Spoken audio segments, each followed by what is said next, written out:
What really happens when you die? It's the one question that has haunted humanity since the beginning of time. Religions, science, and philosophy have all tried to answer it. But the truth may be far more complex and stranger than anyone imagined. Today we'll explore what happens in the final moments of life and what may come after. When your heart stops beating, everything seems to end. No pulse, no breath, no movement. But inside your body, chaos unfolds. Within seconds, the brain begins to shut down. Neurons, starved of oxygen, fire one last time in a storm of electrical activity. Researchers have recorded a surge in brainwaves right after death, patterns similar to those seen during intense dreaming or deep meditation. It's as if the brain, realizing the end, releases every memory, every image, every emotion, all at once. Some scientists believe this could explain near-death experiences, the tunnel of light, the feeling of floating, the sense of peace people often describe. In that brief window, somewhere between life and nothingness, the mind may be playing its final masterpiece. Minutes after death, the body begins its silent transformation.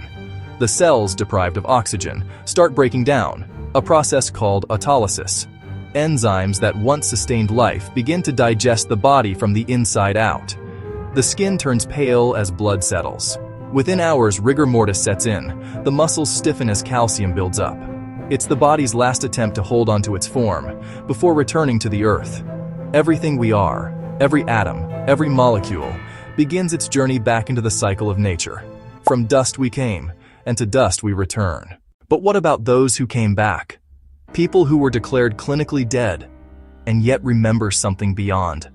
Thousands have reported eerily similar experiences. A tunnel of light, overwhelming peace, meeting loved ones who've passed. Some describe watching doctors try to revive them from above their own bodies. Skeptics argue it's all a trick of the brain, a rush of chemicals and electrical discharges in a dying mind. But others believe it's a glimpse into something deeper, something beyond science. One famous case, a woman named Pam Reynolds underwent brain surgery in 1991. Her brain activity was flatlined, no heartbeat, no breathing. Yet she described details of the operation with astonishing accuracy. Coincidence? Or proof that consciousness can exist outside the body? Science tells us that consciousness comes from the brain, a network of billions of neurons firing in perfect harmony. When that system stops, so should you. But here's the mystery.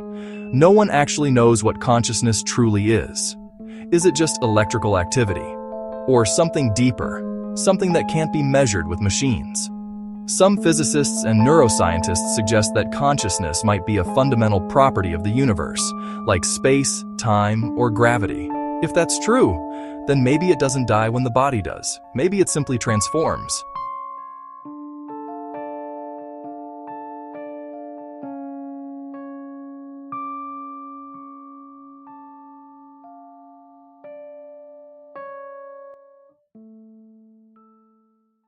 Across cultures, the idea of life after death is universal. Muslims and Christians speak of heaven and hell. Hindus believe in reincarnation, the soul reborn in a new body. Buddhists talk about nirvana, the escape from the endless cycle of suffering. And in ancient Egypt, they believed the soul traveled through the underworld to reach eternal peace. Different paths, different stories, but all share one belief, that death isn't the end. Perhaps deep down, humanity senses that consciousness continues, in a form our current science simply can't explain.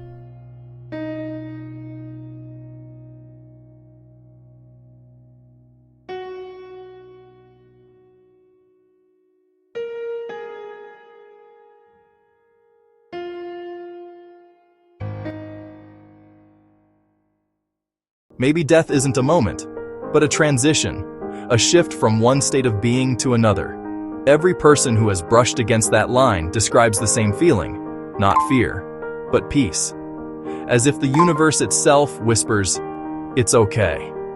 Whether you believe in science, spirit, or something in between, the truth remains.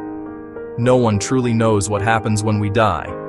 But perhaps, just perhaps, that mystery is what gives life its meaning. Because the end might not be an end at all. It might just be the beginning.